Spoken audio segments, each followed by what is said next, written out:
Olá, bem-vindos a mais uma edição do Connect Stories, projeto da Delta, Gol e a France KLM, que entrevista travel managers no mundo inteiro, trazendo as melhores práticas dessa profissão. Estamos aqui hoje em Detroit com a Kim Burns, Global Travel Manager da Lear Corporation. Thank you, Kim, for being here. Thank you for having me. Business traveling, everybody says is very stressful now. How do you see it's evolving during time? Are you having more access to tools that will diminish this stress even to you or to the traveler?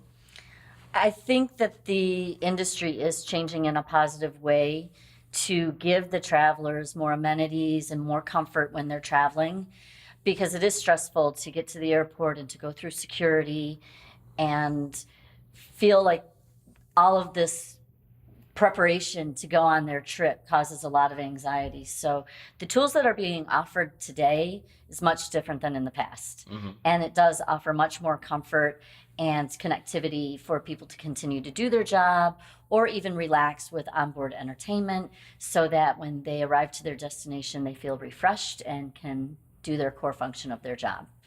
And what about for your work? You have people traveling around the world 24/7. How do you manage that? How do you control that? How do you track these people? So we do have travelers traveling 24/7, 36 countries around the world, and we manage that by a fully consolidated travel program. Rather than regionalize, we really try to use one travel management company, one reporting system, one crisis management system so that we can go to one source, and this technology is at our fingertips 24/7 in the event that we need to support any of our travelers for any reason. And that's for personal reasons, if there is a crisis, weather-related, whatever it might be. So a fully consolidated program has proved to allow us to manage our travel program very efficiently.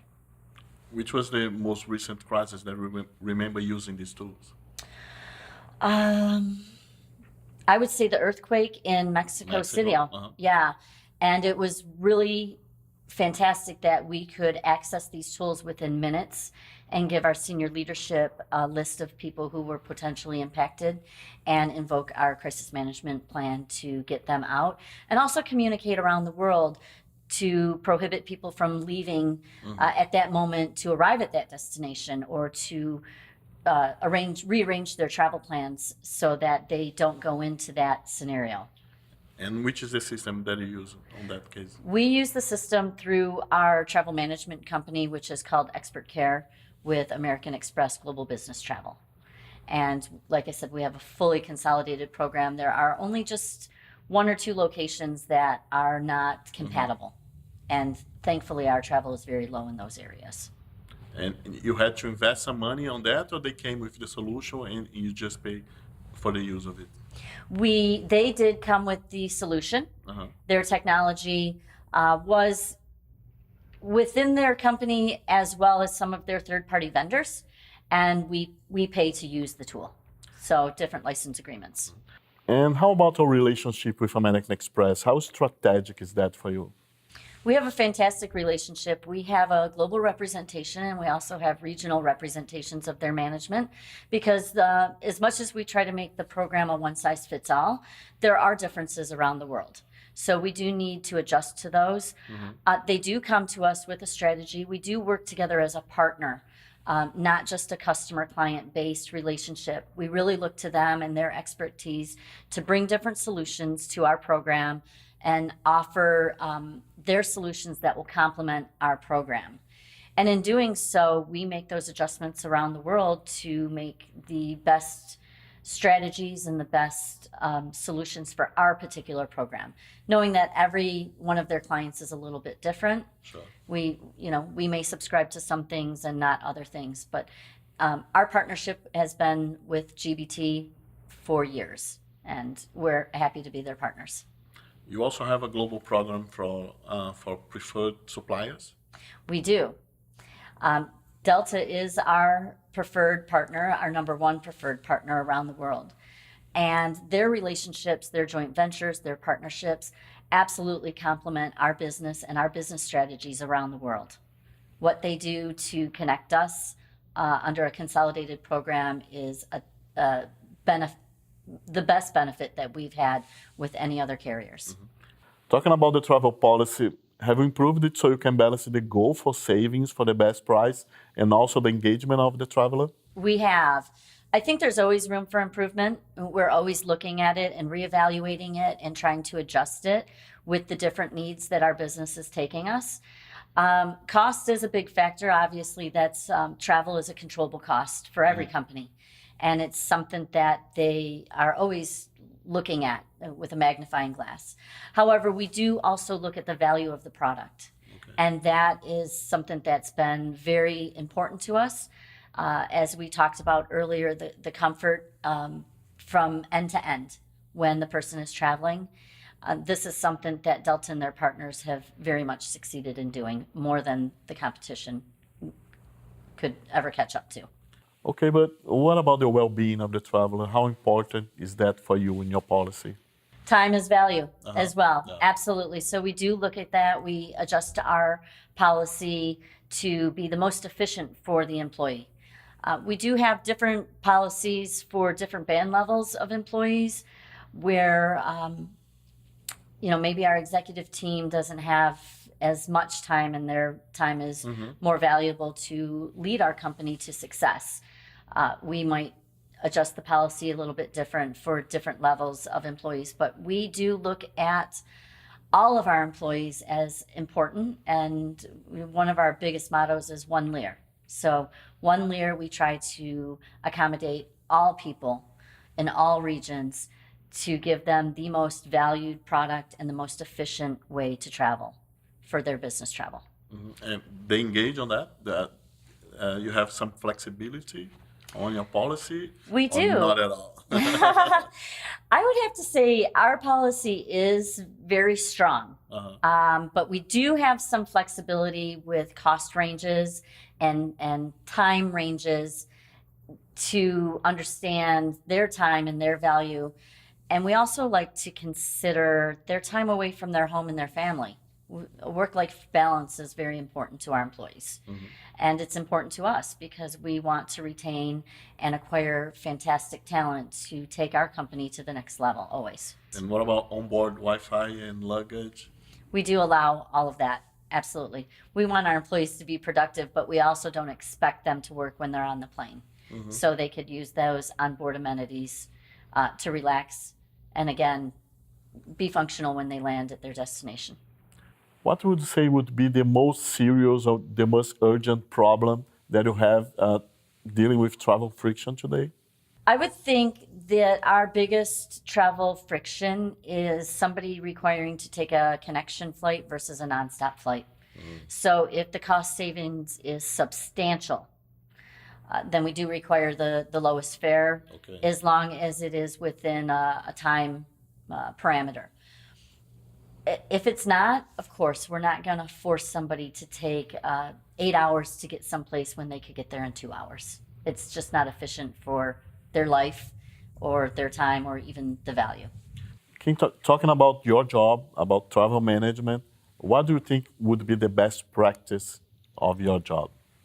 I think the best thing that we have done is completely had a consolidated program. This way, we're not fragmented around the regions. It's very consistent in delivering the policy, managing the policy, and sending the correct message out to all of our employee base.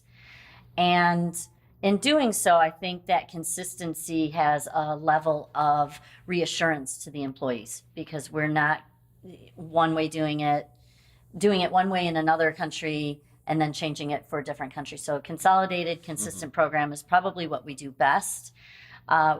Where we could have improvement is we could continue to roll out more online tools, self-service for these employees so that they feel that they have it at their fingertips 24/7. They're not focusing just during business hours to get their business travel done. They can do it at their leisure. Okay, and how do you address duty of care, the responsibility that you have with so many travelers under your umbrella?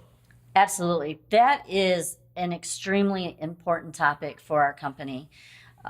We look at our shareholders and feel that it's our responsibility to be there for our business travelers when we ask them to leave their home or even their country.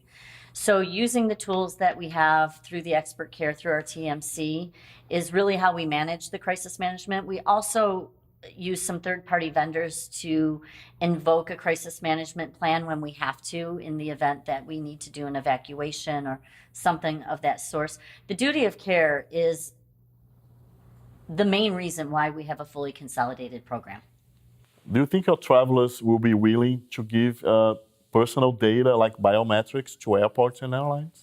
That would be up to the employee, and if the employee wants to bring that back as an expense to our company, again, we don't address that in our policy or promote it, but we would look at the approvals for that on a case-by-case basis. We would never force our employees to engage in anything that requires personal data. How do you see the loyalty programs that you have in the market? We allow our employees to join any loyalty program that they would like. In fact, we encourage it because many times it gives them benefits while they're traveling.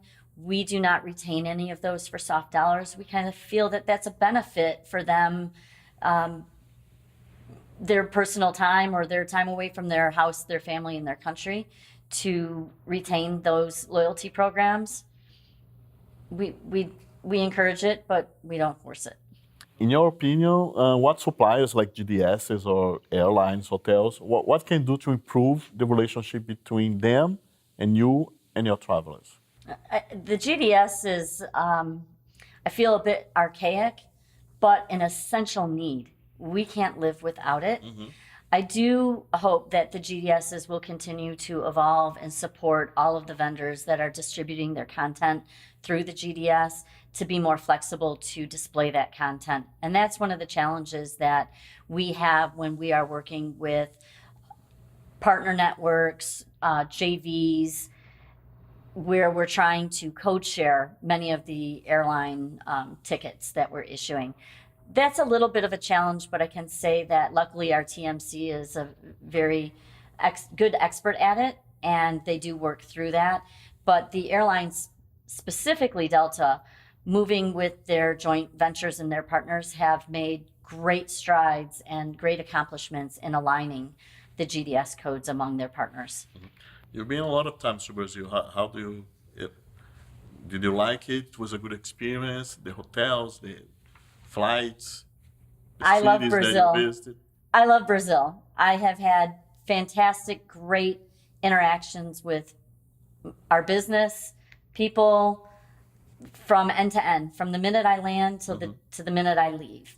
My experience has always been very positive in Brazil, and I hope that I can come more often, actually. The food is fantastic. Great. Now, one last question. How do you think this industry will change in the future? I think the industry is going to change in a way that it's going to become more and more self-service. And I think that's a great thing until the moment you want to talk to a real person. But I do think that the younger generation is really embracing that self-serve. They're very independent.